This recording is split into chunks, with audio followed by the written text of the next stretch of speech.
Niklas Bäckström, miten kesä on mennyt?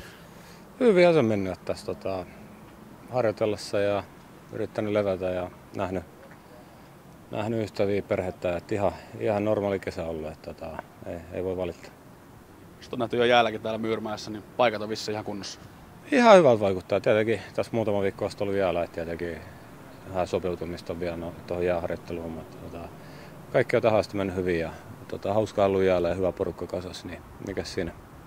Niin vaikka hauskaa on, niin vissiin aika tosissaan vedetty tuolla kaukalossa.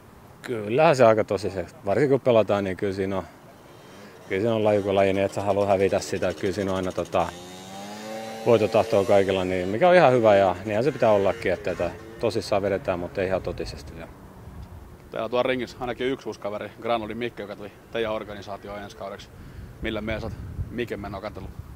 Ei siinä kyllä tuossa vielä kun mennyt, niin ihan tarpeeksi joutuu keskittyä tuohon omaan tekemiseen, mutta ei monta vuotta seurannut vähän sivusta ja katsellut, niin erittäin hyvä pelaaja, kasvanut vuosien varrella ja nyt on varmaan se luonnollinen askel sitten siirtyä tuonne NHL ja uusia haasteita hänelle ja ihan varmasti on Mikke valmis siihen. NHL kun puhutaan, niin viime aikoina otsikoissa on ollut paljon mahdollinen työsulku. Onko mitään sisäpiiritietoa tai mitään viestiä tullut ison veden takaa, että kuinka todennäköinen tämmöinen on? En mä tiedä, kai siinä on aina se mahdollisuus, että jos NHL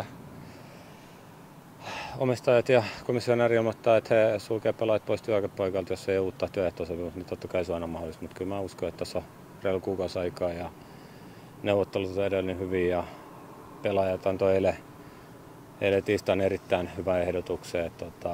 Siitä on varmaan ihan hyvä jatkaa neuvotteluja ja kyllä mä niin positiivisesti uskon, että päästäisiin sopuun ja päästäisiin aloittaa pelaamista. Jos kausi mahdollisesti lykkääntyy, niin nähdäänkö Euroopassa tai Suomessa pelaamassa?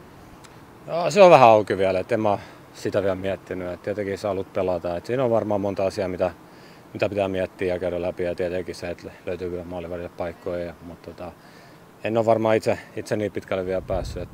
Katsotaan sitten, jos se muuttuu ajankohtaiseksi, niin sitten pitää rupea selvittelemään mitä mahdollisuuksia, mitä kannattaa ja mitä ei kannata tehdä.